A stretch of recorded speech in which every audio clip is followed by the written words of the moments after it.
तो गाइस गर्मी बहुत है, पानी वानी साथ में लेके क्लास को स्टार्ट करते हैं क्योंकि क्लास चलने वाली है लंबी। हम लोग पूरे क्वेश्चन पेपर को कवर करेंगे। तो गाइस कल की जो क्लास थी उसमें हम लोगों ने 40 क्वेश्चन को कवर किया था फर्स्ट पार्ट में। आज की इस क्लास में हम लोग सारे क्वेश्चन को खत्म कर देंगे, यानी कि टोटल 80 क्वेश्चन है। अनदर 40 क्वेश्चंस भी हम लोग कंप्लीट करेंगे। यहाँ पे गाइस ध्यान दीजिएगा, आने वाले जो क्वेश्चन है वो बहुत इंपॉर्टेंट है क्योंकि कैलकुलेशन वाले क्वेश्चन है। और विक्रम साराभाई स्पेस सेंटर जो एग्जाम लेने वाला है वहां पर इस टाइप के क्वेश्चन आप लोगों को देखने को मिलने ही वाले हैं। क्लियर है ना? चाहे आप लोगों की ट्रेड फिटर हो, टर्नर हो, मशीनिस्ट हो, ये क्वेश्चन मिलेंगे ही मिलेंगे। यहां पे देखो अगला प्रश्न क्या है 41 नंबर का। इन्होंने क्या बोला है, क्वेश्चन को समझिएगा, देन उसके बाद आप लोगों को चीजें समझ आएंगी कि प्रश्न किस प्रकार पूछता है। यहां पे बोल रहे हैं कि 120 मीटर प्रति मिनट की कर्तन गति के लिए 120 मीटर प्रति मिनट क्या है, कटिंग स्पीड दी हुई है, और जॉब का व्यास 25 मिलीमीटर, 50 मिलीमीटर, 75 मिलीमीटर है। तो स्पिंडल का आरपीएम क्या होगा? अब देखो हम लोगों को पता है कि cutting speed equal to pi D N upon 1000 होता है। क्लियर है? क्या आप लोग पर्टिकुलर आरपीएम को निकालते रहोगे अलग अलग डायामीटर के लिए? नहीं। हम लोगों को क्या पता है, हम लोगों को यह चीज क्लियर है कि आरपीएम और डायामीटर का आपस में संबंध क्या है यदि हमारी कटिंग स्पीड फिक्स है, क्योंकि कटिंग स्पीड तो हम लोगों की फिक्स है। तो यदि कटिंग स्पीड को स्थिर किया जाए और जॉब के डायामीटर को रिड्यूस किया जाए तो वहां पे आरपीएम क्या होगा, इंक्रीज होगा। दोनों एक दूसरे के व्युत्क्रमानुपाती होते हैं। एक तो प्रश्न वो इस तरीके से पूछता है, क्वेश्चन पेपर में आए हुए मिल जाएंगे अलग अलग डिपार्टमेंट में। क्लियर है ना? तो यहां पे हमको क्या पता है कि जितना डायामीटर कम होगा उतना ज्यादा आरपीएम होगा, है ना? उतना ज्यादा आरपीएम होगा। अब डायामीटर देखो ये है 25, जस्ट इसका डबल ये हो गया 50। तो हमको क्या पता है कि यहां पर जो आरपीएम होगा वो इस आरपीएम के दोगुना होगा, क्योंकि ये उसी क्रम में चल रहा है, जितना कम डायामीटर उतना ज्यादा आरपीएम। तो यहां पे यदि हम लोग देखें प्रश्न में तो हम लोगों को मिल जाता है 1528 और 764। ये क्या मिल रहा है यहां पे? ये आरपीएम किसके लिए है? 25 मिलीमीटर के लिए, और ये आरपीएम किसके लिए? 50 मिलीमीटर के लिए, क्योंकि जस्ट इसका हाफ है। बाकी जगह देखोगे यहां पे हाफ नहीं हो रहा, यहां पे हाफ नहीं हो रहा, यहां पे हाफ नहीं हो रहा। तो ये ऑप्शन को तो वैसे ही एलिमिनेट आप लोग कर दे रहे हो। तो ऑप्शन सी करेक्ट है। यहां पे हम लोगों ने क्या किया, कैलकुलेशन नहीं किया, उतना समय नहीं है हमारे पास में। हमारे पास में एक बेसिक अंडरस्टैंडिंग है कटिंग स्पीड को लेके, आरपीएम को लेके, इसीलिए हम लोग इजीली क्वेश्चन को देखकर बता पा रहे हैं कि इसका राइट आंसर क्या होगा। तो कॉन्सेप्ट को समझ रहे हो? क्वेश्चन वो कभी कभी किस प्रकार पूछता है, कभी कभी पूछता है कि कटिंग स्पीड को स्थिर किया और डायामीटर को रिड्यूस किया तो आरपीएम क्या होगा, इंक्रीज होगा। कभी कभी वो क्या करेगा, आरपीएम को फिक्स कर लेगा और कटिंग स्पीड और डायामीटर के बीच में संबंध पूछेगा। वो कैसा होता है, समानुपाती होता है। यदि डायामीटर इंक्रीज करेंगे कटिंग स्पीड इंक्रीज होगा, और यदि आरपीएम की बात करें डायामीटर इंक्रीज करेंगे आरपीएम हमारा कम हो जाएगा, या डायामीटर डिक्रीज करेंगे आरपीएम हमारा बढ़ जाएगा। जैसे कि यहां देखो 25 मिलीमीटर के लिए आरपीएम क्या है, 1528। 50 मिलीमीटर के लिए आरपीएम क्या, जस्टिस का आधा, बिकॉज जस्टिस का डबल डायामीटर है। तो ये चीजें हम लोगों को क्लियर होना चाहिए। अगला क्वेश्चन देखो क्या बोल रहा है, very very most important question बोल रहा है, in the designation of carbide inserts N refer to, यानी कि कार्बाइड निविष्ट के पदनाम में एन का तात्पर्य किससे है? एन जो है हमारा वो उसका तात्पर्य किससे? बहुत ही इंपॉर्टेंट है, लेकिन इसकी इंपॉर्टेंस को समझिएगा। देखो जो कार्बाइड टिप होती है ना उसको डिजिग्नेशन करते हैं पर्टिकुलर, हम लोग उसको स्पेसिफाई करते हैं किस प्रकार मार्किंग उसके ऊपर होती है। तो वहां से रिलेटेड क्वेश्चन है और उसमें एन आता है, वो एन क्या रिप्रेजेंट करता है। तो इसके लिए थोड़ा सा चीजों को समझने के लिए चलते हैं जिससे कि आप लोग हर चीज को अच्छे तरीके से समझ सको। यहां पे देखो हम लोग जो कार्बाइड टिप को डिजिग्नेट करते हैं वो कुछ इस प्रकार करते हैं, CNMG। एंड यहाँ पे 433 कुछ इस तरीके से हमारा उसके ऊपर लिखा होता है। यदि आप लोग कार्बाइड टिप को देखोगे ना तो इस तरीके के से आप लोगों को मिल जाएगा। क्योंकि मान के चलो हम लोग एक नई कार्बाइड टिप लेने जा रहे हैं, तो उसमें हम लोग चीज़ों को कैसे पता करेंगे कि भैया ये क्या क्या चीज़ है, हमारे यूज की है या नहीं, तो उसमें हम लोग प्रॉपर देखेंगे ना। तो यहाँ पे देखो जो सबसे पहला जैसे सी है, सी हमारा क्या रिप्रेजेंट कर रहा है, सबसे पहला जो हमारा लेटर होगा वो हमारे शेप को रिप्रेजेंट करेगा। एन जो होगा वो हमारे क्लियरेंस को रिप्रेजेंट करेगा, क्लियरेंस एंगल को। एम हमारे यानी कि जरूरी नहीं है यहाँ पे एम हो, समझ रहे हो। थर्ड नंबर पर जो आ रहा है वो हमारे टॉलरेंस को रिप्रेजेंट करेगा। नेक्स्ट जो आ रहा है वो हमारे चिप ब्रेकर के टाइप को रिप्रेजेंट कर रहा है कि यहां पर कौन सा चिप ब्रेकर यूज होगा। एंड यहां पे आगे 3 नंबर हम लोगों को मिल जाते हैं, जिसमें फर्स्ट नंबर हमारा आईसी साइज को रिप्रेजेंट करेगा, सेकंड नंबर हमारे थिकनेस को रिप्रेजेंट करेगा कि जो टिप है उसकी थिकनेस क्या है, और सबसे लास्ट में हमारा होता है नोज रेडियस, वो नोज रेडियस को रिप्रेजेंट करता है। तो यहां पर हमसे पूछा है एन किसको रिप्रेजेंट करता है, तो बेसिकली ये करता है क्लियरेंस एंगल को रिप्रेजेंट। यहां पर भी देख सकते हो shape, clearance angle, tolerance, groove hall बोल सकते हैं, या फिर चिप ब्रेकर का टाइप, साइज, आईसी, या फिर थिकनेस, रेडियस, कुछ इस तरीके से होता है। अब इसके भी यदि हम लोग डिटेल में जाएं तो थोड़ा सा देखो समझते चलिएगा चीजों को, जिससे आप लोगों को चीजें क्लियर हो। जैसे कि हमने देखा शेप सी जो सबसे पहला वो रिप्रेजेंट करता है, तो यहां पे ध्यान रखिएगा there are at least 18 different shape की कार्बाइड टिप होती हैं। 18 टाइप्स हैं जो अलग अलग शेप में मिलती हैं, जैसे कि ट्रायंगल हो गया, स्क्वायर हो गया, 80 डिग्री डायगोनल हो गया, तो डायमंड हो गया, 50 डिग्री डायमंड हो गया, या 35 डिग्री डायमंड हो गया। तो इस प्रकार की अलग अलग शेप की लगभग 18 टाइप की हम लोगों को जो है कार्बाइड टिप मिल जाती है।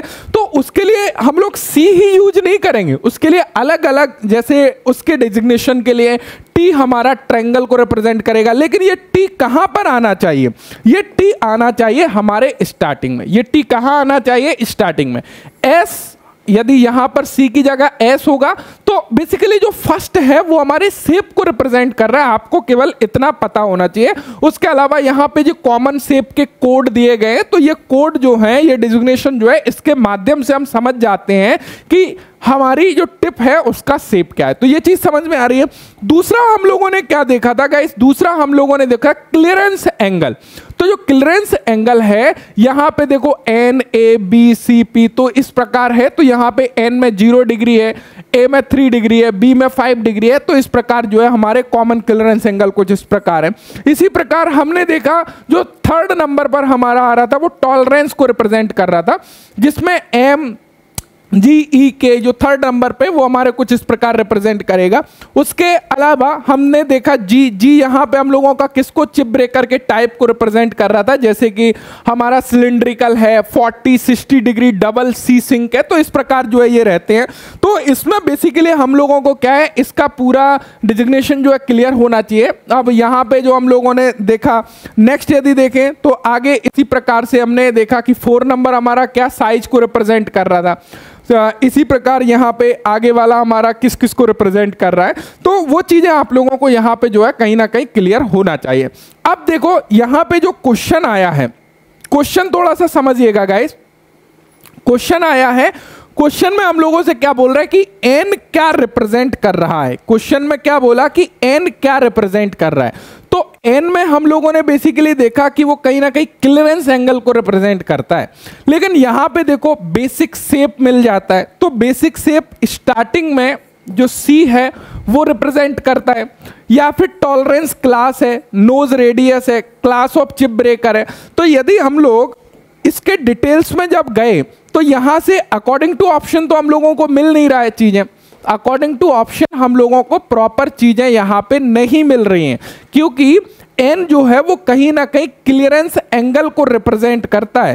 क्लियर है, और ऑप्शंस में हमारे वो नहीं है। तो कहीं ना कहीं ये क्वेश्चंस जो है मिस्टेक है, लेकिन स्टैंडर्ड जो है ना वो ये चीजें आप लोगों को दिखाई दे रही होंगी। यदि वहां पे क्लियरेंस एंगल आंसर होता तो हम लोग उसको करेक्ट कर पाते। तो इसको थोड़ा सा स्क्रीनशॉट ले लेना आप, क्योंकि यहां से क्वेश्चंस स्पेशली टर्नर वालों के लिए पूछ लेता है। तो ये कार्बाइड टिप की डिजिग्नेशन से रिलेटेड क्वेश्चंस यदि आए तो आप लोगों से बेसिकली इतना ही पूछा जाएगा कि जो है ये पूरा स्पेसिफिकेशन दे दिया, उसमें एन को रिप्रेजेंट किसको कर रहा है, एम किसको कर रहा है, जी किसको कर रहा है, तो आप उसका राइट आंसर जो है दे सको। क्लियर है? तो ये फिलहाल जो क्वेश्चंस हैं उसमें जो है हम लोगों का ऑप्शन प्रॉपर मैच नहीं है। मैंने आप लोगों को हालांकि टोटल डिटेल्स जो है बता दी, यदि यहां पे क्लियरेंस एंगल होता तो डेफिनेटली हम लोग करेक्ट आंसर लगा पाते। अगला प्रश्न देखो, अगले प्रश्न में क्या पूछा है कि निम्नलिखित में से कौन सी अनुपालन सूची उच्च परिशुद्धता मशीन औजार के लिए उपयुक्त है? विच of the following maintenance schedule is suitable for high precision machining tool? किसके लिए होगा भैया?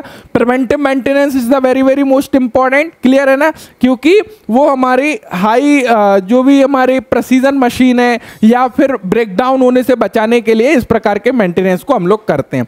अगला क्वेश्चन देखो, how many forces are acting during orthogonal cutting and oblique cutting? तो यहां पे हम लोगों को क्या पता है, मैंने दोनों कटिंग प्रोसेस को आप लोगों को क्लियर किया है, चाहे वह ऑर्थोगोनल कटिंग प्रोसेस हो या फिर ऑब्लिक क्यू कटिंग प्रोसेस हो। वहां पर हम लोगों ने क्या समझा था, जो हमारा ऑर्थोगोनल कटिंग प्रोसेस है, ध्यान दीजिएगा, जो हमारा ऑर्थोगोनल कटिंग प्रोसेस है ना, ऑर्थोगोनल कटिंग प्रोसेस में कटिंग कैसे होती है? ऑर्थोगोनल कटिंग प्रोसेस में इस प्रकार का कटिंग टूल रहेगा हमारा, है ना, ये हमारा कोई राउंड जॉब है, ये रोटेट कर रहा है। यहां पे ये कटिंग टूल कैसा है, यहां पे हमारे दो फोर्स एक्ट करेंगे, एक तो करेगा कंप्रेसिव फोर्स और एक करेगा हम जिस डायरेक्शन में फीड दे रहे हैं वो वाला फोर्स। क्लियर है ना?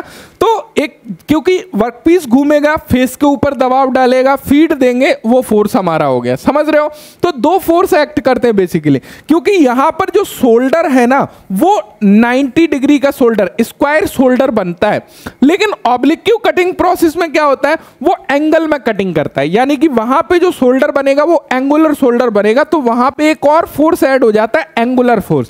तो यहां पे ऑर्थोगोनल कटिंग प्रोसेस में दो फोर्स है, ऑब्लिक क्यू कटिंग प्रोसेस में तीन फोर्स है, तो हम लोग बोल सकते हैं 2 और 3, यानी कि ऑर्थोगोनल में 2, ऑब्लिक क्यू में 3। एक और क्वेश्चन आता है, जो ऑर्थोगोनल कटिंग प्रोसेस होती है वो हमारी किसके लिए इंपॉर्टेंट है? वो फिनिश टर्निंग के लिए, यानी कि फिनिश ऑपरेशन के लिए। और ऑब्लिक क्यू कटिंग प्रोसेस कहां पर जरूरत पड़ती है? जहां पर हमको रफ सरफेस की आवश्यकता है लेकिन ज्यादा मटेरियल को रिमूव करना है, रफ कट लगाना है, वहां पर ऑब्लिक क्यू कटिंग प्रोसेस की जरूरत पड़ती है। ये बुक्स में आप लोगों को गलत मिल जाएगा, तो ऐसा मत आने, कमेंट मत करने लगना आके कि सर नहीं आप गलत बता रहे हो। तो वो चीजों को पहले बहुत अच्छे तरीके से अपने अंदर उतार लेना, समझ लेना चीजों को, देन कुछ लिखना, है ना। तो ये चीज आप लोगों को क्लियर है, यहां से वेरी वेरी इंपॉर्टेंट है दोनों ही प्रोसेस। और मैंने इसके ऊपर पर्टिकुलर वीडियो भी बनाया, orthogonal cutting process and oblique cutting process लिख के स्पेशल टेक्नो डालोगे, यानी कि special techno orthogonal cutting process and oblique cutting process, तो आ जाएगा वहां, और डिटेल में आपको समझना है तो जा सकते हो डिटेल्स में। अगला प्रश्न देखो 45 नंबर का है, क्या बोल रहा है सर? बोल रहा है कि 350 मिलीमीटर लंबाई तथा 50 मिलीमीटर व्यास के एक वर्कपीस के पूरे कर्तन के लिए आवश्यक समय का पता लगाना है। कर्तन गति 35 मीटर प्रति मिनट है तथा प्रति परिक्रमण के लिए फीड 0.5 मिलीमीटर। बहुत ही बढ़िया क्वेश्चन है, आप लोगों को मशीनिंग टाइम निकालना है। क्या निकालना है कि भैया ये सारा पैरामीटर दिया हुआ है और अब बताइए कि इस जॉब को कंप्लीट करने में कितना समय आपको लगेगा। तो जरूरी है कि नहीं, समय पता करना बहुत जरूरी है भैया, जब ही तो पता चलेगा कि इतना वर्कपीस है, ऐसे ऐसे बना रहे हैं, तो कितना समय बेसिकली लगना चाहिए। तो इसके लिए देखो मशीनिंग टाइम का क्या फॉर्मूला होता है। Machining time equal to job की लंबाई, जॉब की लंबाई मल्टीप्लाई बाय कट की संख्या। क्या मैंने बोला? कट की संख्या बटा feed multiply by RPM. Clear है? ये क्या बोल रहे हैं? जॉब की लंबाई मल्टीप्लाई बाय कट की संख्या, फीड मल्टीप्लाई बाय आरपीएम। अब इस जॉब की लंबाई और कट की संख्या को गुणा कर दिया जाए तो ये क्या हो जाता है? ये हो जाता है सर टूल ट्रेवल डिस्टेंस। ये क्या हो जाता है? Tool travel distance. ध्यान रखिएगा, यदि इन दोनों को हटा दूं मैं, इन दोनों को हटा दूं मैं तो क्या निकल के आ जाता है, टूल ट्रेवल डिस्टेंस। तो हम लोग दूसरा फॉर्मूला क्या लिख सकते हैं, machining time equal to tool travel distance बटा feed multiply by RPM. Sir ऐसा क्यों हो गया, समझिएगा ऐसा किस लिए हो गया। मान के चलो कोई जॉब है, ये हमारा जॉब है, ये बंधा हुआ लेथ मशीन में, क्लियर है। और यहां पे एक समझना, क्वेश्चंस को समझना, जिससे क्या है ना, एक बार समझ लोगे गलत नहीं होगा। इसका जो डायामीटर है ना वो है मान के चलो 50 मिलीमीटर, क्लियर है, 50 मिलीमीटर है। और इसका डायामीटर है हमारा 40 मिलीमीटर, है ना, डाया है 40, समझिएगा। और इसको हमने 2 कट में निकाला, 2 कट लगे यहाँ पे, है ना। तो यहाँ पे इसकी जो लंबाई है ना ये है 30 मिलीमीटर, ये 30 मिलीमीटर, 2 कट में निकाला। तो क्या हुआ, टूल पहले यहां से चला यहां की ओर, तो ये कितना डिस्टेंस चला, 30 मिलीमीटर फीड के साथ में। ऐसे नहीं है, अब आप बोलोगे सर यहां आया फिर यहां से वापस लिया, उसको मशीनिंग टाइम में कैलकुलेट नहीं किया जाएगा। मशीनिंग टाइम में कैलकुलेट किसको किया जाता है, जो विथ फीड के साथ में, जो फीड दी हुई है उस फीड के साथ में चल रहा है, यानी कि जब वो कटिंग कर रहा है उसको गिना जाता है। दोबारा टूल को यहां लेके आए और फिर से ये यहां पे सेम डिस्टेंस चला, तो फिर 30 मिलीमीटर चला, है ना। तो टूल ट्रेवल डिस्टेंस कितना हो गया सर, 60 मिलीमीटर हो गया। क्योंकि टूल प्रॉपर कितना चला कटिंग करते हुए, 2 कट में निकाला है हमने, 2 कट लगाए, जब जाके 40 मिलीमीटर डाया बना, तो 30 60 मिलीमीटर चला। तो सेम वही तो हो गई कि जॉब की लंबाई, यानी कि जॉब की लंबाई मतलब जितने पर कटिंग कर रहे हैं वो लंबाई की बात करता है हमेशा। जॉब की लंबाई है 30 मिलीमीटर, कट की संख्या है 2, तो क्या होगा 60 मिलीमीटर। यही तो हमारा टूल ट्रेवल डिस्टेंस है, क्योंकि जितना ज्यादा टूल ट्रेवल करेगा उतना ज्यादा समय लगेगा। तो जितने ज्यादा कट में हम लोग वर्कपीस को बनाएंगे उतना ज्यादा समय लगेगा। तो बेसिकली ये चीजें बहुत कॉमन है, करते भी हैं कि भैया काम करना ही है, कंपनी में काम कर रहे हो, प्रैक्टिकल लाइफ का एग्जांपल बता रहा हूं। अब ऊपर से प्रेशर आया, भाई कर्मचारी है, टेक्नीशियन है, उसको तो मशीन पर काम करना है। ऊपर से अधिकारी आया, अब मशीन चलते ही रहना चाहिए। अब वो ज़्यादा काम करेगा, मान के चलो वो जॉब को जल्दी बना दे तो उसको काम बढ़ जाएगा, फिर से दूसरे जॉब की सेटिंग करेगा। आज उसका मन नहीं है तो वो क्या करेगा, फीड को कम कर देगा, डेप्थ ऑफ कट कम कर देगा। चलती रहे मशीन, बैठा है आराम से, है ना, मशीन चल रही है। कोई भी अधिकारी आ रहा है, चल रहा है मशीन, उसको थोड़ी समझ आएगा क्या चल रहा है क्या नहीं चल रहा। तो ये चीज़ें क्यों, मशीनिंग टाइम को इंक्रीज करने के लिए हम डेप्थ ऑफ मतलब नंबर ऑफ कट को बढ़ा दें, फीड को कम कर दें, तो मशीनिंग टाइम बढ़ जाएगा। तो ये चीज़ समझ में आ गई ना, बहुत कॉमन सी है। तो हम लोगों ने क्या फॉर्मूला लगाया, machining time equal to tool travel distance. तो टूल ट्रेवल डिस्टेंस कितना है, 350 मिलीमीटर है। और यहाँ पे क्या बोला गया है, एक वर्कपीस को पूरे कर्तन के लिए आवश्यक समय का पता लगाएं। कर्तन गति 35 मीटर प्रति मिनट है और फीड ये है। तो हमको क्या चाहिए, यहाँ पे जब कोई भी नंबर ऑफ कट नहीं दिए गए हो कि कितने कट में पूरा किया गया है, तो उसको माना जाता है कि एक ही कट में पूरे जॉब को बना लिया गया है। उसके बाद आ जाती है फीड, तो हमको दी गई है 0.5 मिलीमीटर। आरपीएम हम लोगों को निकालना है क्योंकि आरपीएम मिस है। अब आरपीएम कैसे निकालेंगे सर, आरपीएम का हमारा फॉर्मूला होता है RPM equal to cutting speed multiply by 1000 upon pi into D, upon pi 3.14 और डाया हमारा कितना है 50 मिलीमीटर। अब ध्यान रखिएगा, यहाँ पे जो डाया कैलकुलेट करेंगे, यहाँ पे जो आरपीएम निकालेंगे, उस टाइम कौन से डाया को लेंगे, बड़े डाया। यानी कि मान के चलो कोई प्रश्न दे दिया और वहां पे बोला, जैसे कि हमने क्या किया था कि 50 मिलीमीटर डाया को घटा के 40 मिलीमीटर कर रहे हैं, तो ऐसा मत कर देना कि आरपीएम कैलकुलेट करते टाइम आप 40 मिलीमीटर डाया ले रहे हो, क्योंकि वो तो मशीनिंग के पश्चात डाया है। वहां पर हम लोगों को 50 डाया लेना पड़ेगा, समझ रहे हो ना। जो हम लोग मशीनिंग के पहले डाया कम करने से पहले जो वर्कपीस हम लोगों को मिला है वो वाला डाया लेंगे आरपीएम को कैलकुलेट करने के लिए। अब इसको मान के चलो हम लोग कैलकुलेट कर देते हैं, तो कितना निकल के आ रहा है, हम लोग तुरंत ही इसको कैलकुलेट कर लेते हैं। ये हम लोग कैंसिल कर देते हैं एंड 5 7 35, तो ये हम लोगों का कितना निकल के आ गया 700 अपॉन 3.14 आ गया। यहाँ से हम लोग दशमलव हटा देते हैं, 2 जीरो बढ़ा देते हैं, यानी कि ये आ गया हम लोग इसको यदि डिवाइड करेंगे यहाँ पे, तो हम लोगों की वैल्यू क्या निकल के आ रही है, हम लोग थोड़ा सा देख लेते हैं क्विक कैलकुलेशन के लिए। बाकी आप लोग कैलकुलेशन कर सकते हो। यहाँ पे यदि हम लोग इसको डिवाइड करें तो ये निकल के आ रही है 222 के आसपास। कितनी निकल के आ रही है? 222। तो आरपीएम जो आ गया हमारा वो आ गया 222 दशमलव कुछ आ रहा है। हम लोग उतना एक्यूरेट नहीं लेते, 222 कुछ आ रहा है ना। तो अब आरपीएम हम लोग यहाँ पे रख दें, कितना? 222 रख देते हैं, है ना।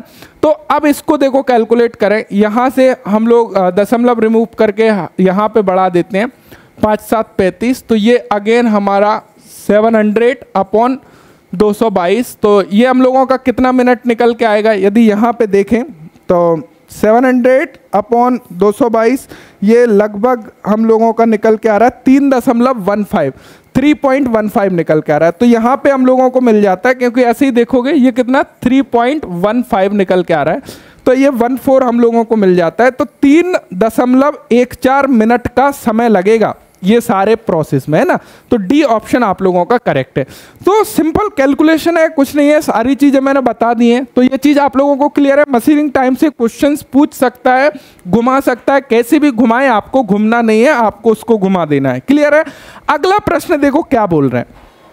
अगला प्रश्न देखो क्या बोल रहा है 46 नंबर का, कि 40 मीटर प्रति मिनट। ये क्या है भैया मीटर प्रति मिनट? ये है सर कटिंग स्पीड की कर्तन गति में कार्य करते वक्त। अब ध्यान दीजिएगा किस स्पीड में काम कर रहे हैं? 40 मीटर प्रति मिनट की स्पीड में काम कर रहे हैं।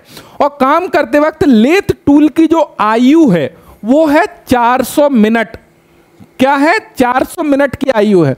और यहां पे ये इक्वेशन दी गई है हम लोगों को, टूल आयु 900 मिनट तक दे सकने वाली उच्चतम कर्तन गति का पता लगाएं, जबकि एन जो कांस्टेंट है उसका मान हमारा 0.5 दिया हुआ है। बहुत ही बढ़िया भैया, कोई दिक्कत वाली बात नहीं है।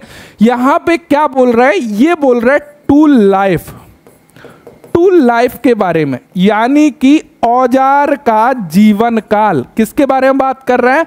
औजार का जीवन काल के बारे में बात कर रहा है, कि भैया जो टूल लाइफ है उसके बारे में बात कर रहा है, कि यदि हम लोग एक 40 मीटर प्रति मिनट की स्पीड पर काम कर रहे हैं तो जो टूल का जीवन काल है, जो टूल की जिंदगी है वो है 400 मिनट। यदि टूल की जिंदगी को, टूल की लाइफ को 900 मिनट तक बढ़ाना है तो कटिंग स्पीड क्या होगी? तो ये तो हम लोगों को समझ में आ रहा है कि देखो जितनी ज्यादा कटिंग स्पीड रखेंगे हमारी टूल की जिंदगी, टूल की लाइफ उतनी कम होगी। टूल लाइफ मतलब समझ रहे हो? टूल लाइफ मतलब क्या होता है कि एक बार ग्राइंड करके हमने टूल को शार्प कर लिया, तेज कर लिया, तीखा कर लिया, कटिंग करने योग्य बना लिया, तो मशीनिंग करते करते उसकी कटिंग एज खराब होती है, डल होती है। उसके बीच के दौरान का समय कि वो कितने टाइम तक काम कर पा रहा है, जैसे कि इस केस में 40 मीटर प्रति मिनट की स्पीड पर काम कर रहे हैं हम लोग, तो क्या हो रहा है? एक टूल 400 मिनट में खराब हो रहा है। अब फॉर एग्जांपल यदि हम लोग 26 मीटर प्रति मिनट पर काम करें तो टूल ज़्यादा चलेगा, है ना, उसकी जिंदगी ज्यादा होगी कि नहीं होगी?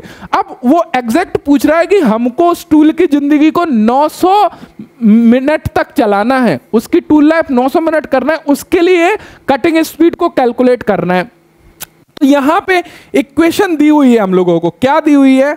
BTN equal to tool life, ये हमारा फॉर्मूला होता है।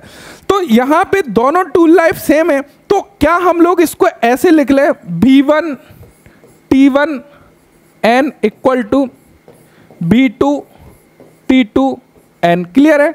क्यों? क्योंकि भैया ये दोनों ही टूल लाइफ है, बस सिचुएशन हम लोगों को चेंज करना है। अब देखो यहां पे B1 क्या है? B1 है ये, क्योंकि ये है कटिंग स्पीड पहली, और इस कटिंग स्पीड के अकॉर्डिंग हमारी टूल लाइफ का समय क्या है, टाइम कितना है, तो ये क्या है? ये है T1। दूसरा यदि देखें तो टूल की आयु ये क्या है? T2 है, और यहां पे B2 का पता लगाना है, B2 का पता लगाना है। समझ रहे हो? समझ में आ गया? चलिए देखते हैं। अब यहां पे हम लोग देखें तो B2 बटा B1 इक्वल टू क्या हो जाएगा हम लोगों का? इक्वल टू क्या हो जाएगा? यहां पे हो जाएगा T1 अपॉन T2। हम लोग इसको L लगा देते हैं यहाँ पे, क्लियर है। अब देखो मान रख लेते हैं, यहाँ पे मान रख लेते हैं। तो देखो V2 तो हम लोगों को निकालना है ना, V2 तो क्या करना है, निकालना है हम लोगों को। तो यहाँ पे V2 तो निकालना है। T1 T2 कितना है, T1 है 400, है ना, और T2 हम लोगों का कितना है, यदि T2 की बात करें तो T2 है हम लोगों का 900, ये है 900। तो 2 0 से 2 0 पहले तो कैंसिल कर दें। और n की वैल्यू है सर 0.5, n की वैल्यू है 0.5। तो यहाँ पे यदि हम लोग देखें तो, और इसके मल्टीप्लाई में यहाँ पे हम लोगों का क्या आ जाएगा, V1 आ जाएगा, और V1 की वैल्यू है 40, V1 की वैल्यू है 40।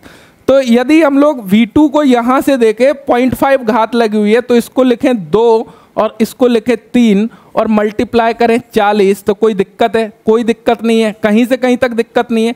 तो ये कितना हो गया, 80/3। V2 कितना आ गया, 80/3। तो अब यहाँ पे देखें 3 दूनी 6 और 7 8 2 बचा, तो 20 हो गया। तिछिंग 18, 6 आ गया, 2 बचा, एंड दोबारा से हम लोगों का 20 हो गया, तिछिंग 18, यानी कि कितना आ गया 26.66 मीटर प्रति मिनट। कितना आ गया, जो भी है 26.67 मीटर प्रति मिनट। तो बी ऑप्शन आ गया। क्या आ गया भैया, बी ऑप्शन आ गया। समझ में आ गया कैसे आ गया, क्योंकि उन्होंने इक्वेशन दी हुई है टूल लाइफ की, यहाँ पे इक्वेशन दी हुई है VTN = C। कोई दिक्कत, किसी को कोई भी समस्या, कोई परेशानी, कहीं पे से भी कोई दिक्कत नहीं होना चाहिए, क्योंकि सिंपल है। मैंने बहुत सिंपल तरीके से समझा दिया। कैलकुलेशन अपनी जगह है, प्रैक्टिकल अपनी जगह है। मैं प्रैक्टिकली बता दे रहा हूं कि ऐसी ऐसी चीजें वो पूछना चाह रहा है। तो ये हो गया हमारा, इसीलिए राइट आंसर क्या हो जाएगा, बी ऑप्शन करेक्ट हो जाएगा। इसको थोड़ा सा दिमाग लगा के भी आप करते ना, जैसे मैंने RPM के केस में बताया, तब भी आप लगभग आंसर दे सकते थे, समझ रहे हो, क्योंकि 40 मीटर प्रति मिनट में 400 मिनट आ रहा है। तो कहीं ना कहीं 26 मीटर पर, मतलब अनुपात समानुपात के माध्यम से भी निकाल सकते थे। इसका एक दूसरा तरीका, लेकिन प्रॉपर वे ये है। वो एक जुगाड़ू तरीका हो गया। कहने का मतलब ये है कि उतनी समझ होने चाहिए, पेपर में कैलकुलेशन नहीं आ रहा, फॉर्मूला मतलब नहीं आ रहा समझ, तो कि बोल क्या रहा है क्वेश्चन, तो आप लोग राइट आंसर दे पाओ, गलत करके नहीं आओगे। यदि क्वेश्चन समझ में आ रहा है ना अच्छे तरीके से, आंसर गलत होने के चांसेस ना के बराबर है, क्योंकि आप कुछ ऑप्शन को तो आंख बंद करके हटा दोगे कि ये तो हो ही नहीं सकता ना, ये तो है ही नहीं, इनका तो काम ही खत्म है। कुछ ही ऑप्शन बचते हैं, करेक्ट आंसर दे दो। अगला प्रश्न देखो, अगला प्रश्न क्या बोल रहा है, अगला प्रश्न बोल रहा है 100 मिलीमीटर साइन बार को 30 डिग्री के कोण में ले जाने के लिए अपेक्षित स्लिप प्रमापी पैक की ऊंचाई का आकलन करें।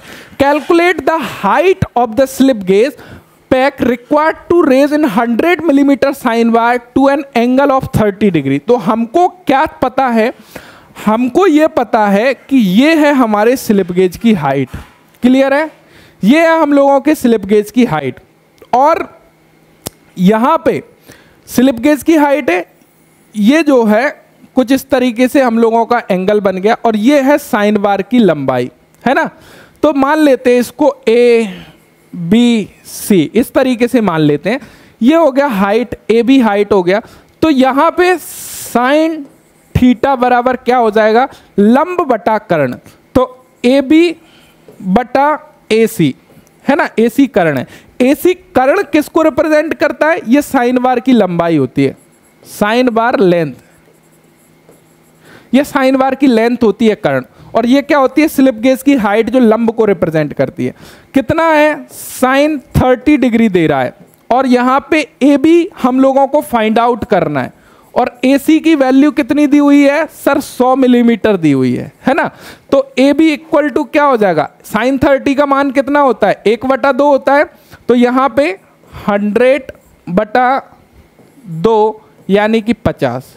कैसे, साइन 30 का 1/2 मान रख लिया, कितना आ गया, ये जो हाइट आ गई वो आ गई 50 मिलीमीटर, यानी कि हम लोग स्लिप गेज में कितना हाइट लगाएंगे, 50 मिलीमीटर का। समझ आ रहा है, दिक्कत परेशानी कुछ होना नहीं चाहिए। अगला प्रश्न देखो क्या बोल रहे हैं कि धातु कर्तन प्रचालनों में के मशीनिंग के दौरान असंतत चिप बनते हैं, यानी कि in metal cutting operation discontinuous chips are produced while machining. बहुत ही बढ़िया क्वेश्चन है, बार बार पूछा जाता है। देखिए डिसकंटिन्यूअस चिप्स कब बनेंगे, जब हम लोग ब्रिटल मटेरियल की मशीनिंग करेंगे, क्योंकि भैया जैसे ही चिप्स बनेगा मुड़ेगा वो टूट जाएगा, वो कर्ली होना पसंद नहीं करेगा, मुड़ना पसंद नहीं करेगा, है ना।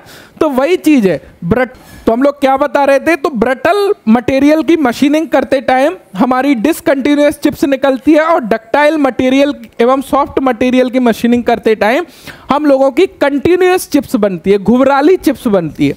तो लाइफ में भी ऐसे ही रहना चाहिए भैया, ऐसा नहीं है कि थोड़ा सा कहीं पर अपने व्यवहार में चेंज करने की आवश्यकता हो या थोड़ा सा झुकने की आवश्यकता हो, कोई अपने आप को नहीं समझ रहा है तो थोड़ा सा झुकने की आवश्यकता हो, तो वहाँ ब्रिटल नहीं बन जाना, वहाँ डक्टाइल रहना हमेशा लाइफ में, है ना।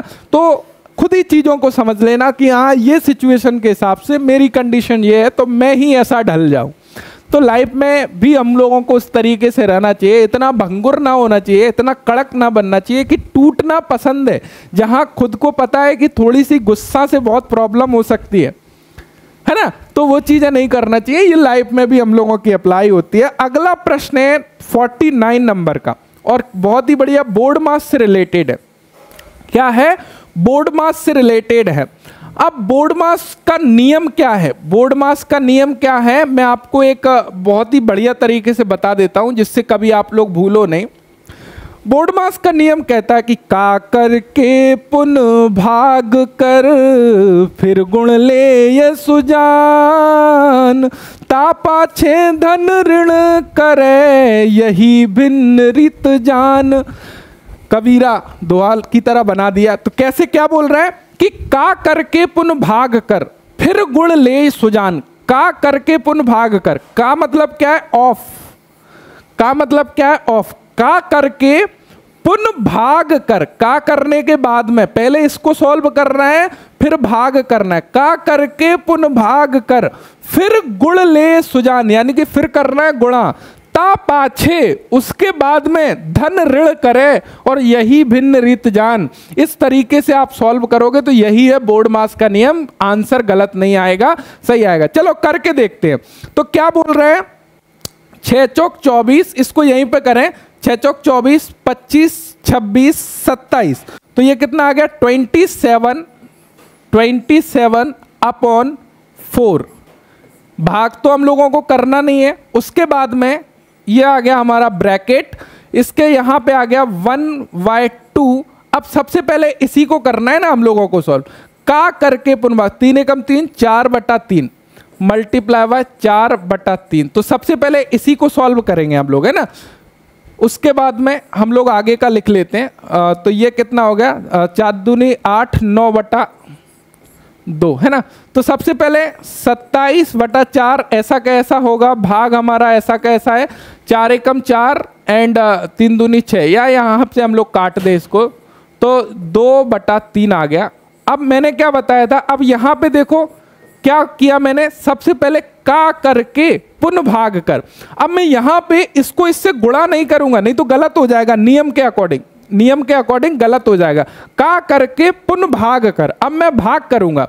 अब भाग करना है तो कैसे? पलट के लिख देंगे भाई। 27/4 मल्टीप्लाई बाय, ये हम लोगों का कैसे लिख देंगे? जैसे 2/3 है तो यहां पे हम लोग किस प्रकार लिख लेंगे इसको? 3 जस्ट इसका उल्टा 3/2 लिख लिया है ना। तो अब देखो यहाँ पे हम लोग थोड़ा सा इसको सॉल्व कर देते हैं, यदि हो रहा है तो। यहाँ पे देखो इसको मल्टीप्लाई बाय, यहाँ पे हम लोगों का 9/2 ही रहेगा। अब देखो इसको यहाँ पे कर दीजिएगा सॉल्व, ये हमारा 8 आ जाता है। और यदि ये ऊपर की वैल्यू 27, 21 के 1 हासिल की आई हमारी 2 एंड 3 दूनी 6, 7, 8, ये आ गया 81/8 मल्टीप्लाई बाय 2/9/2, ये कितना आ गया? 9/2। तो यहाँ पे देखो हम लोगों का वैल्यू कितना आ जाएगा? ये हो गया, नीचे कितना हो गया हमारा? 16 हो गया। ऊपर यदि 81 को 9 से गुणा करें, 9 एकम 9 और 9 8 72, तो यहाँ पे ये आ गया। तो इसको देखो यहाँ पे ऑप्शन में कहीं मैच कर रहा है? हाँ मैच कर रहा है। यहाँ पे देखो ए ऑप्शन करेक्ट हो गया। हम लोगों का क्या हो गया, ए ऑप्शन यहाँ पे जो है करेक्ट निकल के आ जाता है यदि इसको इस प्रकार लिखेंगे 45/9/16, तो ए ऑप्शन करेक्ट होगा। तो कैसे किया, सिंपल स्टेप बाय स्टेप किया कि का करके पुन भाग कर फिर गुण ले सुजान, ता पाछे धन ऋण करे यही भिन्न रीत जान। Simple step by step solve करना है, कुछ नहीं करना है, उस चीज का ध्यान रखना है बस कि पहले हमने किसको सॉल्व किया, इसको सॉल्व किया, उसके बाद भाग को सॉल्व किया, उसके बाद गुणा को सॉल्व किया, उसके बाद धन ऋण किया। क्लियर है ना। चलिए आगे चलते हैं। अगला प्रश्न देखो क्या बोल रहा है, 50 नंबर का अगला प्रश्न है और 50 नंबर का अगला प्रश्न क्या बोल रहा है, 8 सेंटीमीटर पार्श्व लंबाई तथा 20 सेंटीमीटर ऊंचाई की षटभुजीय प्रिज्म का आयतन क्या होगा। तो यहां पे किसका आयतन की बात कर रहा है, षटभुजीय प्रिज्म के आयतन की बात कर रहा है ना। तो यहां पे volume of a hexagonal prism, तो इसका जो फॉर्मूला होता है हेक्सागोनल प्रिज्म का जो हमारा फॉर्मूला होता है वो क्या होता है गाइस, 3√3/2, 3√3/2 और यहां पे बेसिकली क्या आ जाता है, a²h आ जाता है, a²h। ए क्या है यहाँ पे, ए भुजा है, h हमारी हाइट है। तो इसको देखो सॉल्व कर देते हैं। तो ये बेसिकली हम लोग देखें तो यहाँ पे क्या आ गया, 3√3/2। यहां पे यदि देखोगे तो a² यानी कि a क्या है, 8×8 = 64, ये हो गया। एंड h हम लोगों का क्या है, 20 है, तो ये 20 हो गया। हम लोग इसको थोड़ा कैंसिल कर देते हैं, ये आ गया हमारा 10 है ना, ये 10 आ जाता है। तो अब इसको 640 तो यहाँ पे कितना आ गया, √3, ये तो है ही, 640 × 3 कर देंगे तो ये हम लोगों का कितना आ जाएगा, 0 आ गया, 3 चौक 12 की 2 हासिल किया, 1 36 18 और 19, 19 20 √3 ऐसा कुछ आ रहा है, 19 20 √3 ये आ गया। देखो क्या आ गया, सी ऑप्शन 19 20 √3 घन सेंटीमीटर, बिकॉज आयतन है घन सेंटीमीटर में, ये निकल के आ गया। सी ऑप्शन करेक्ट हो जाएगा। क्लियर है, कोई दिक्कत नहीं है ना, कोई भी दिक्कत नहीं है, केवल फॉर्मूला पता होना चाहिए वॉल्यूम ऑफ हेक्सागोनल प्रिज्म का। तो हेक्सागोनल प्रिज्म का फॉर्मूला लगा के हमने आंसर निकाल दिया। अगला प्रश्न देखो, बहुत बढ़िया प्रश्न है। क्या बोल रहा है कि 1 डिग्री 7 मिनट 12 सेकेंड में से 9 मिनट 8 सेकेंड को घटाना है। तो कैसे घटाएंगे भैया, कैसे घटाएंगे, यहां पे देखो हमने इसको सिंपल लिख लिया, 1 डिग्री 7 मिनट 12 सेकेंड। क्लियर है, इसमें से घटाना है 9 मिनट 8 सेकेंड। अब देखो यहां पे ध्यान दो, 8 सेकेंड जो है वो इसमें से तो घट जाएंगे, कोई दिक्कत नहीं आएगा, लेकिन 9 मिनट इसमें से नहीं घटेंगे। तो हम लोग क्या करेंगे, हमको क्या पता है, हमको ये पता है कि 1 डिग्री में 60 मिनट होते हैं, 1 डिग्री में 60 मिनट होते हैं। तो इसको यदि मैं यहां लिख लूं 58 मिनट, इसको यहां 58 मिनट लिख लूं और इसमें से 2 मिनट निकाल के यहां लेके आ जाऊं, इसको लिख लूं 9 मिनट और ये 12 सेकंड की 12 सेकंड है। तो ये और ये सेम है, बस लिखने का तरीका अलग है। मैंने 1 डिग्री को 58 मिनट लिख लिया और 7 मिनट को 9 मिनट लिख लिया। अब मैं इसमें से 9 मिनट 8 सेकंड को घटाऊं तो आराम से घटा सकता हूं। क्या आएगा, यहां पे आ गया 4 सेकंड और यहां पे आ गया 0 मिनट और यहां पे आ गया 58 मिनट। तो मैं इसको क्या बोल सकता हूं, 58 मिनट 4 सेकंड। क्या बोल सकता हूं, 58 मिनट 4 सेकंड। डी ऑप्शन लिख सकता हूं ना, डी ऑप्शन बोल सकता हूं। कैसे किया, समझ आ गया ना, बहुत सिंपल तरीके से देखो बता रहा हूं आपको, जिससे क्या इस टाइप के क्वेश्चन आए तो गलत ना हो, कम से कम बताने का तरीका बहुत ही लो लेवल से बता रहा हूं। हो सकता है कुछ स्टूडेंट्स भैया हाई फाई वाले भी हों, लेकिन मेरा मकसद है कि सबको लेके चलें, तो बहुत बढ़िया बात है। अगला प्रश्न, which of the following are side of a right angle triangle. देखो यहां पे क्या पूछा है कि निम्नलिखित में से समकोण त्रिभुज के पार्श्व कौन से हैं। अब समकोण त्रिभुज की साइड का पता कैसे चले हम लोगों को, बिकॉज वहां पर पाइथागोरस प्रमेय लागू हो जाती है हमारी, है ना। पाइथागोरस प्रमेय कहां पर लागू होती है, राइट एंगल ट्रायंगल में। और पाइथागोरस प्रमेय क्या कहती है, पाइथागोरस प्रमेय हम लोगों की क्या कहती है, पाइथागोरस प्रमेय कहती है कि क्या बोलती है, कर्ण का वर्ग यानी कि AC², कर्ण का वर्ग बराबर लंब का वर्ग धन आधार का वर्ग, है ना, ये कहती है पाइथागोरस प्रमेय। तो इससे पता चल जाएगा कि कौन सी भुजा जो है वो हमारी राइट एंगल ट्रायंगल की है। कैसे देखें? अब कर्ण कौन सा होगा? सबसे बड़ी भुजा कर्ण होगी। तो यहां पे देख लेते हैं, सी ऑप्शन में मुझे लग रहा है, तो सी ऑप्शन को देखें तो कर्ण का वर्ग यानी कि 10 का वर्ग हो गया 100, है ना, बराबर लंब का वर्ग 8 × 8 = 64, 8 × 8 = 64 हो गया, धन आधार का वर्ग 6 × 36, तो क्या 100 इक्वल 100 हो रहे हैं? हाँ सर हो रहे हैं।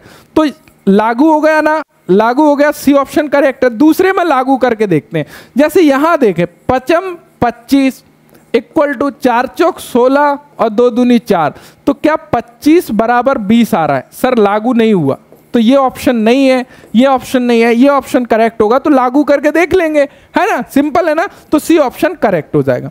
अगला प्रश्न देखो क्या बोल रहा है, अगले प्रश्न को समझिएगा।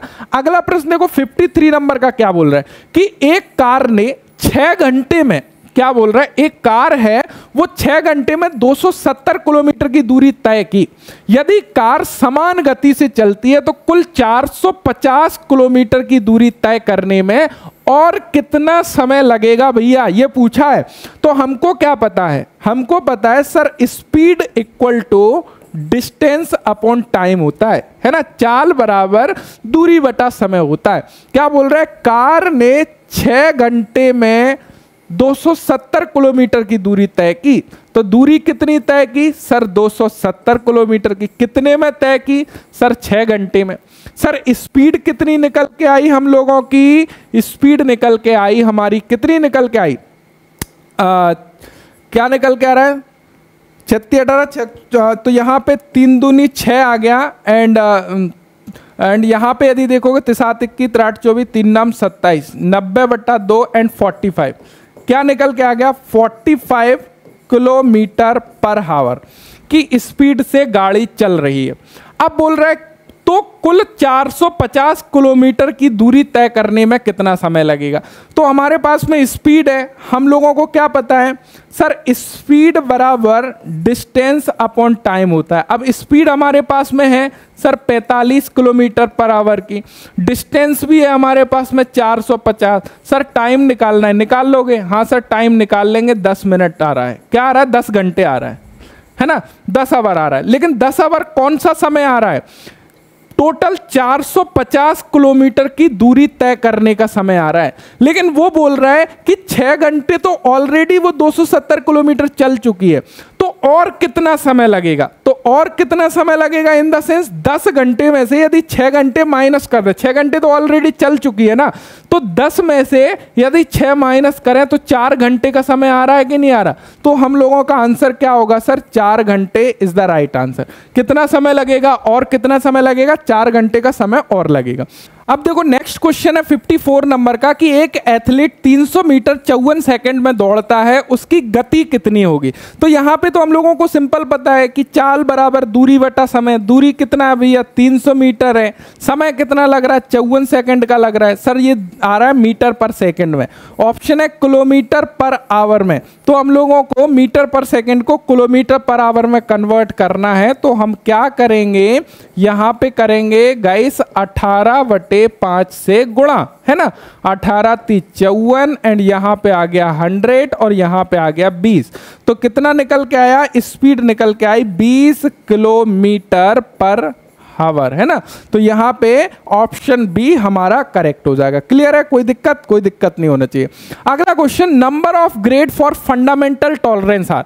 फंडामेंटल टॉलरेंस यानी कि ग्रेड ऑफ टॉलरेंस की बात कर रहा है। देखो फंडामेंटल डेविएशन अलग बात हो जाती है, fundamental tolerance, grade for fundamental tolerance अलग। ये क्या है? ग्रेड ऑफ टॉलरेंस की बात कर रहा है। तो 18 ग्रेड ऑफ टॉलरेंस होते हैं bureau of Indian standard system में। अगला क्वेश्चन देखो, a point two point control system in a CNC machine is suitable for operation. यानी कि सीएनसी मशीन में बिंदुतः नियंत्रण प्रणाली किसके लिए लागू होती है? तो देखो point two point control system यानी कि जहां पर हम लोग एक ही एक्सिस में काम कर रहे हैं, है ना, एक ही एक्सिस में मशीन वन टाइम चल रही है, तो वो हमारी ड्रिलिंग ऑपरेशन हो जाता है ना। ड्रिलिंग हो गया, बोरिंग हो गया, टैपिंग हो गया, ये सभी point two point control system के अंतर्गत आ जाते हैं। अगला प्रश्न देखो क्या बोल रहा है कि उस फिट का पता लगाएं जो संक्रमण फिट नहीं है। Identify the fit that is not a transition fit. Very very important है, और यहां से ये एग्जाम्पल से क्वेश्चन चाहे फिटर हो, टर्नर हो, मशीनिस्ट हो, पेपर में क्वेश्चन पूछा जाता है, ध्यान दीजिएगा। तो देखो इसके लिए मैं सिंपल आप लोगों को बता देता हूं, क्या बता देता हूं, यहां पे थोड़ा सा देख लेते हैं हम लोग, जिससे कि इसको नोट कर लेना गाइस, है ना। देखो इसको नोट कर लेना, ये थोड़ा सा इंपॉर्टेंट है आपके लिए। फिट में हमारी 3 टाइप की फिट होती है। कौन सी? क्लियरेंस फिट होती है, ट्रांजिशन फिट होती है, इंटरफियरेंस फिट होती है। क्लियरेंस फिट में स्लाइडिंग फिट और रनिंग फिट आती है। इसके एग्जाम्पल में स्लाइडिंग फिट और रनिंग फिट। ट्रांजिशन फिट में लाइट कीइंग फिट और पुश फिट आती है, और इंटरफियरेंस में फोर्स फिट और श्रिंक फिट, प्रेस फिट और ड्राइविंग फिट, ये आती है किसमें? इंटरफियरेंस फिट में। गाइस इसको स्क्रीनशॉट ले लो, मैं बता रहा हूं ना ये इंपॉर्टेंट है, तो थोड़ी सी बात मान लो और थोड़ा सा चीजों को समझदारी के हिसाब से नोट कर लो, है ना, क्योंकि यहां से इसके एग्जाम्पल से क्वेश्चन आता ही आता है कि भैया स्लाइडिंग फिट किसके अंतर्गत आएगी, तो क्लियरेंस, ट्रांजिशन, इंटरफियरेंस, वहां पे क्लियरेंस करेक्ट होगा। ट्रांजिशन में लाइट कीइंग फिट और पुश फिट आती है, इंटरफियरेंस में force fit, shrink fit, press fit, driving fit आ जाती है। यानी कि फोर्स फिट को श्रिंक फिट बोल सकते हैं, प्रेस फिट को ड्राइविंग फिट बोल सकते हैं। तो यहां पे क्या पूछा गया है, यहां पे बोला गया है that is not a transition fit. Transition fit के अंतर्गत shrink fit, push fit, light keying fit या नॉन ऑफ द अबव। तो पुश फिट हो या लाइट कीइंग फिट हो, ये किसके अंतर्गत आ जाते हैं? ये ट्रांजिशन फिट के अंतर्गत आ जाते हैं। लेकिन श्रिंक फिट की बात करें, ये इंटरफियरेंस फिट के अंतर्गत। हम लोगों ने श्रिंक फिट किसके अंतर्गत देखा था? यदि श्रिंक फिट की बात करें, श्रिंक फिट हमारे इंटरफियरेंस फिट के अंतर्गत आ जाती है। श्रिंक फिट, पुश फिट और light keying fit transition fit के अंतर्गत आ जाती है। तो राइट आंसर क्या होगा वहां पे राइट आंसर क्या होगा माय डियर फ्रेंड? वहां पे राइट आंसर हो जाएगा हमारा श्रिंक फिट, बिकॉज ये इंटरफियरेंस फिट के अंतर्गत आती है, ट्रांजिशन फिट के अंतर्गत नहीं आती है। अगला प्रश्न है 60 डिग्री को रेडियन के अनुरूप होता है। 60 डिग्री को रेडियन में कन्वर्ट करना है, तो हमको क्या पता है, पाई रेडियन इक्वल टू होता है 180 डिग्री। तो 1 डिग्री बराबर कितने रेडियन होंगे? सर पाई बटा 180 रेडियन होंगे, है ना। तो यहां पे 60 डिग्री बराबर कितने रेडियन होंगे? 60 डिग्री बराबर 60 बटा 180 कर लेते हैं, और यहां पे 6 कम 6 36 18, यानी कि पाई बटा 3 रेडियन। कितना आएगा? पाई बटा 3 रेडियन। तो सी ऑप्शन करेक्ट हो गया। कोई दिक्कत वाली बात नहीं। यहां पे है TTT curves refer to. TTT वक्र का संबंध किससे है? तो टीटीटी बेसिकली किसको रिप्रेजेंट करता है? टाइम, ट्रांसफॉर्मेशन या टेम्परेचर। तो यहां पे बी ऑप्शन मिल जाता है, टेम्परेचर, टाइम एंड ट्रांसफॉर्मेशन को रिप्रेजेंट करता है टीटी। बी ऑप्शन करेक्ट है। अब देखो यहां पे 60 नंबर का क्वेश्चन देखो क्या बोल रहा है 60 नंबर के क्वेश्चन में कि हाइपर यूटेक्टाइड इस्पात के लिए कार्बन प्रतिशतता क्या है। तो देखो हाइपर यूटेक्टाइड स्टील, मैंने 3 टाइप की स्टील बताई थी आप लोगों को, hypo eutectoid steel, eutectoid steel and hyper eutectoid steel. Hypo eutectoid steel जहां पर कार्बन प्रतिशत मात्रा कितनी होगी? 0.8 तक, यानी कि अप टू 0.8% तक मात्रा होगी, वो हाइपो यूटेक्टाइड स्टील कहलाएगा। यूटेक्टाइड स्टील जहां पर कार्बन परसेंटेज मात्रा फिक्स होती है, कितनी फिक्स होती है? 0.8%, वो यूटेक्टाइड स्टील कहलाती है। और हाइपर यूटेक्टाइड स्टील क्या कहलाती है? जहां पर कार्बन प्रतिशत मात्रा 0.8 से लेकर 2.1% तक होती है, वो हाइपर यूटेक्टाइड स्टील कहलाती है। यहां पर क्या पूछा है? हाइपर यूटेक्टाइड स्टील पूछा है, तो 0.8 to 2% या फिर 2.1% तक। तो according to option A option correct होगा, है ना। तो ध्यान दीजिएगा। अगला प्रश्न है थ्रेड का प्रभावी व्यास किसके द्वारा नाप सकते हैं? Effective diameter. इफेक्टिव डायामीटर यानी पिच डायामीटर को ही इफेक्टिव डायामीटर बोला जाता है। तो इसको स्क्रू थ्रेड माइक्रोमीटर से भी माप सकते हैं, 3 वायर मेथड से भी माप सकते हैं, selection of best wire method इससे भी माप सकते हैं, ये भी इसी के अंतर्गत बेसिकली आ जाता है। 2 वायर मेथड और 3 वायर मेथड इसके अंतर्गत आ जाते हैं, जहां पर हम लोग वेस्ट वायर मेथड का सिलेक्शन करते हैं। तो all of the above is the right answer.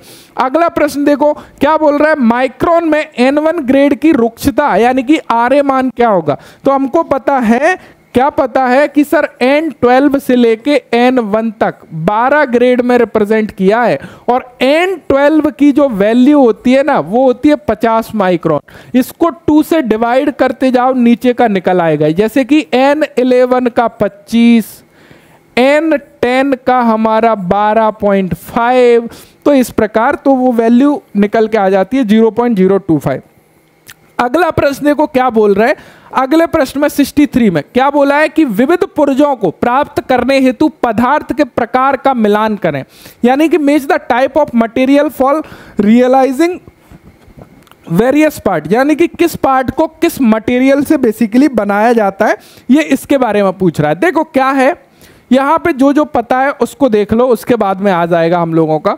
तो सबसे पहले यदि बात करें तो यहाँ पे लिफ्टिंग हुक और क्रेन की यदि बात करें तो ये तो हमको पता है कि सर रॉट आयरन से बनाते हैं।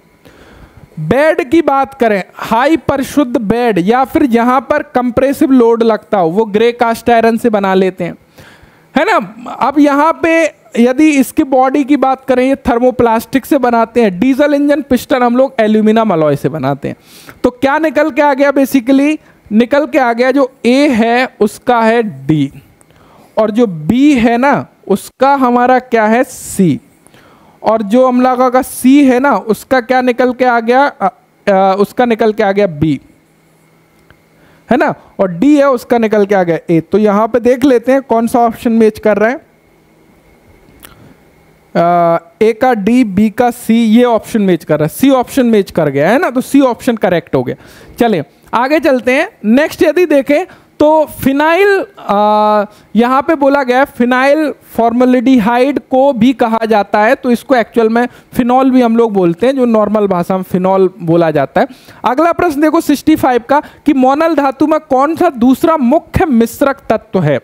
निकेल, जिंक, कॉपर, तो सबसे ज्यादा तो निकेल होता है, उसके बाद में कॉपर होता है। निकेल एंड कॉपर बेसिकली होता है, जहां पे निकेल तो हमारा लगभग 66% है और कॉपर लगभग 31% के आसपास आता है, और उसके अलावा स्मॉल क्वांटिटी में, स्मॉल अमाउंट में आयरन भी होता है यहाँ पे, तो वो होता है। तांबा व टिन किसकी मिश्र धातु है, तो कॉपर एंड टिन से हमारा बनता है ब्रॉन्ज यानी कि कांसा, और कॉपर एंड जिंक से बनता है ब्रास।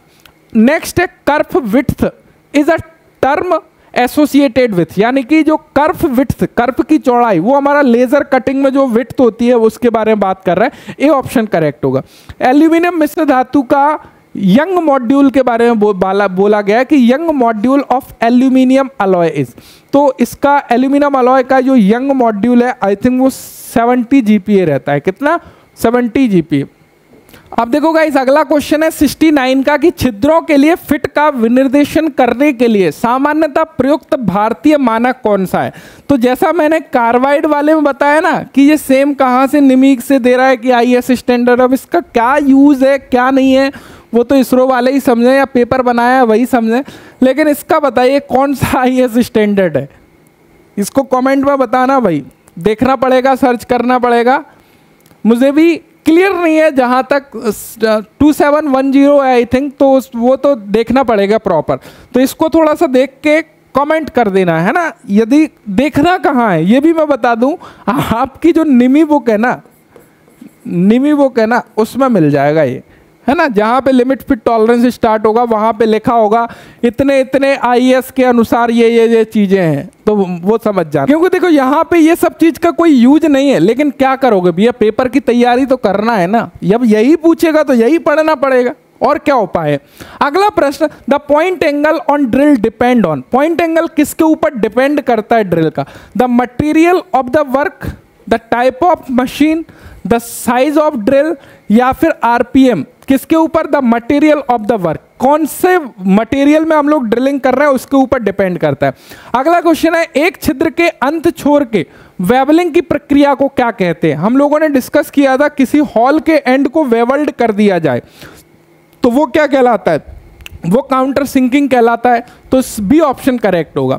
यहां पे देखो H7G6 निम्नलिखित में से कौन सी फिट है, तो मैंने इसके बारे में एक पर्टिकुलर वीडियो आप लोगों के लिए बनाई हुई है। अब देखो गाइस, अगला क्वेश्चन है 72 नंबर का, very very most important question की H7G6 निम्नलिखित में से किस फिट का एक उदाहरण यहां पर है।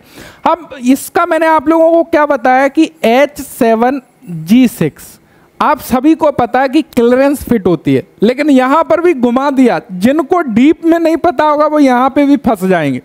मतलब पेपर का लेवल देखो, क्या बोल रहा है सर, लूज रनिंग फिट है या फिर प्रिसीजन स्लाइडिंग फिट है या नॉर्मल रनिंग फिट है। अब देखो समझो, अब यहां पर हम लोगों ने कैसे समझा था कि ये क्लियरेंस फिट है, मैंने आपको बताया था डेविएशन के बारे में। ये बेसिकली डेविएशन दिखाए गए हैं हम लोगों को। H हमारा फंडामेंटल डेविएशन है हॉल के लिए, और G हमारा सॉफ्ट के लिए फंडामेंटल डेविएशन है। क्लियर है ना ये चीज। अब इसमें हमको ये पता है कि जो H कैपिटल है, क्या मैंने बताया, H कैपिटल है, इसका जो अपर डेविएशन है वो प्लस में होगा, और लोअर डेविएशन है वो क्या हो जाएगा, जीरो हो जाएगा, क्योंकि कैपिटल है, हॉल बेसिक सिस्टम है। तो अपर डेविएशन प्लस में होगा, लोअर डेविएशन जीरो होगा। और जो G है उसका अपर डेविएशन माइनस में होगा, लोअर डेविएशन माइनस में होगा। G क्या है सर, G है सॉफ्ट, H क्या है, ये है हॉल। तो हॉल का जो साइज है वो बेसिक साइज से बड़ा है या फिर बेसिक साइज के बराबर है, यानी कि अपर जो अधिकतम साइज है वो बड़ा है और न्यूनतम साइज यानी कि लोअर डेविएशन जीरो है। जो न्यूनतम साइज है वो बेसिक साइज के बराबर है, लेकिन जो सॉफ्ट है उसका साइज बेसिक साइज से भी छोटा है, क्लियरेंस फिट है।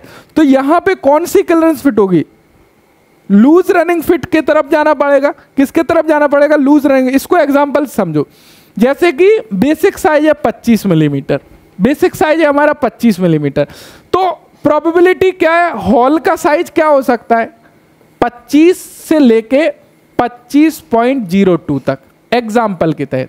लेकिन यदि हम लोग सॉफ्ट के साइज की तरफ आते हैं तो सॉफ्ट का साइज क्या हो सकता है सर, 24.96 हो सकता है, या फिर 24.88 हो सकता है। तो ये बेसिकली 25 से कम ही होगा। तो यहां पे हम लोगों को लूज रनिंग फिट की तरफ जाना पड़ेगा, है ना, यदि देखा जाए प्रैक्टिकल बेसिस पे। तो अगला question, surface plate are made of, किससे बनाई जाती है, फाइन ग्राइंड कास्ट आयरन से बनाई जाती है। अगला प्रश्न देखो, टेपर को वर्तन करने के लिए फॉर्म टूल विधि का उपयोग करते वक्त लेथ में किस भाग को लॉक किया जाता है, which part of the lathe is locked while the form tool method is used for turning taper turning. तो टेपर टर्निंग करते हैं हम लोग फॉर्म टूल मेथड से। फॉर्म टूल मेथड क्या है, हम लोगों के टूल में ही पहले ही उसको एंगल में कट कर लिया और सीधा हम लोगों को टच करना है, निकालना है। तो वहां पर क्या है, कैरेज को लॉक किया जाता है। किसको, कैरेज को, कि कहीं वो इधर उधर ना हो जाए। वहां पे जो फीड दे रहे हैं वो किसके माध्यम से दे रहे हैं, क्रॉस स्लाइड के माध्यम से, कंपाउंड स्लाइड के माध्यम से भी दे सकते हैं, क्रॉस स्लाइड के माध्यम से दे रहे हैं। यहां पे अगला क्या है, समानांतर मशीन रीमर में क्या बोल रहा है, the purpose of left hand spiral flute of the parallel machine reamer is to, यानी कि समानांतर मशीन रीमर के वामावर्त सर्पिल फ्लूट का उद्देश्य क्या है। तो यहाँ पे वो चिप्स को ऑटोमेटिक बाहर कर दे, वो सारी चीजें होती हैं। लेकिन यहाँ पे यदि देखोगे, step up reaming, make a round whole, या रीमर को छिद्र में स्वयं स्क्रू करने से रोकना, तो यही इसका right answer, prevent the reamer from screwing itself in the hall. तो सी ऑप्शन यहाँ पे करेक्ट होगा। And keep the reamer cool, ये हमारा लॉजिक नहीं बैठता, डी ऑप्शन करेक्ट होगा। यहाँ पे क्या, a sine bar is specified by, जो साइन बार है उसको कैसे स्पेसिफाइड करते हैं, distance between the roller centre, उसकी लंबाई से हम लोग स्पेसिफाइड करते हैं। और उसकी लंबाई कहाँ लेते हैं, दोनों रोलर के केंद्र से केंद्र की दूरी को लेते हैं। मूल आकार व वास्तविक आकार के बीच के अंतर को क्या कहते हैं, the difference between basic size and actual size. क्या होगा भैया, राइट आंसर क्या होगा, क्या होगा, डेविएशन होगा, एक्चुअल डेविएशन होगा, एक्चुअल डेविएशन होगा यदि इसको भी गहराई में जाए, क्योंकि जो डेविएशन होता है वो क्या होता है, किसी भी साइज और उसके संगत बेसिक साइज के बीच के अंतर को डेविएशन बोलते हैं, विचलन बोलते हैं। इसमें हमारा उच्चतम विचलन की बात करें तो अधिकतम साइज और उसके संगत बेसिक साइज के बीच का अंतर हमारा अपर डेविएशन कहलाता है। लोअर डेविएशन क्या कहलाता है, मिनिमम साइज और उसके संगत बेसिक साइज के बीच का अंतर लोअर डेविएशन कहलाएगा। इसी प्रकार एक्चुअल साइज और उसके संगत बेसिक साइज के बीच का अंतर एक्चुअल डेविएशन कहलाएगा, एक्चुअल विचलन कहलाएगा। तो यहाँ पे डेविएशन अकेला मिल जाता है। फिट्स कि भारतीय मानक प्रणाली में छोटा अक्षर किसको सूचित करता है, शाफ्ट को सूचित करता है। नेक्स्ट बोल रहे हैं in a plug gauge the go side will have a diameter equal to the, जो गो साइड होता है प्लग गेज का उसका डायामीटर किसके बराबर होता है। गाइस इसके लिए मैंने एक एनिमेशन वीडियो बनाई हुई है, एनसीएल डेमो क्लास करके अवेलेबल है। आई थिंक आपने देखी होगी, नहीं देखी तो डिस्क्रिप्शन में लिंक दूंगा, वहां से जाके देख लेना। ये जो है गेजेस ना ऐसे हो जाएंगे आपके क्लियर, छकाछक, बिल्कुल कोई दिक्कत वाली बात नहीं है। तो यहाँ पे क्या हो जाएगा, देखो प्लग गेज में क्या कर रहे हैं, प्लग गेज क्या है, एक लिमिट गेज है। Limit gauge in the sense हम लोग देख रहे हैं कि हॉल का जो साइज है वो लिमिट में है या फिर नहीं है, तो उसमें गो सिरा जाना चाहिए, नॉट गो सिरा नहीं जाना चाहिए, यही रहता है। तो गो सिरा मिनिमम साइज में होता है और नॉट गो सिरा मैक्सिमम साइज में होता है। यदि गो सिरा चला गया मतलब मिनिमम जो परमिसिबल साइज है वो बन गया, नॉट गो भी चला गया मतलब कि वो अधिकतम साइज से भी बड़ा हो गया तो ओवर साइज डॉल हो गया, गोसरा भी नहीं जा रहा तो अंडर साइज ऑल है। तो ऐसे पता कर दें तो क्या हो गया, minimum size of the component. अगला प्रश्न है यहाँ पे 80 नंबर का कि the least count of a metric micrometer इस क्या होता है, 0.01 millimetre is the right answer. तो गाइस ये हम लोगों का टर्नर का पेपर था, बहुत ही इंटरेस्टिंग पेपर था। यदि आप लोग देखोगे अच्छे क्वेश्चंस हैं, थोड़ा सा कुछ कुछ इलॉजिकल डाल दिए, लेकिन काफ़ी सारे क्वेश्चन ऐसे हैं जो लॉजिक रखते हैं अपने आप में, और वो ऐसे मतलब बोल सकते हैं स्टूडेंट्स का चयन करने में सक्षम है जिनको टेक्निकल नॉलेज वास्तव में डीप में है। तो पेपर का लेवल होना भी चाहिए, थोड़ा सा प्रैक्टिकल बेसिस से रिलेट करना चाहिए, मतलब रटने वाली चीज़ें नहीं होना चाहिए मेरे ख्याल से। ये है पेपर बनाते टाइम इस चीज़ का ध्यान रखना चाहिए। तो कहीं ना कहीं इन चीज़ों का ध्यान रखा है, लेकिन कुछ चीज़ें हैं जो ज़्यादा ही मतलब ऐसा चीज़ें पूछी हैं जो मैं भी शायद नहीं पूछना चाहिए। सो आई होप आप लोगों को क्लियर हुई होंगी चीज़ें और सीखने को मिला होगा। यदि जो सीखने को मिला है तो समझ जाओ, अब तो बोलना पड़ेगा, थम्स अप करना है, और नए हो चैनल पर तो सब्सक्राइब कर देना है ना। So thank you so much. Class के लिए मिलते हैं नेक्स्ट क्लास में। Thanks for watching and bye bye.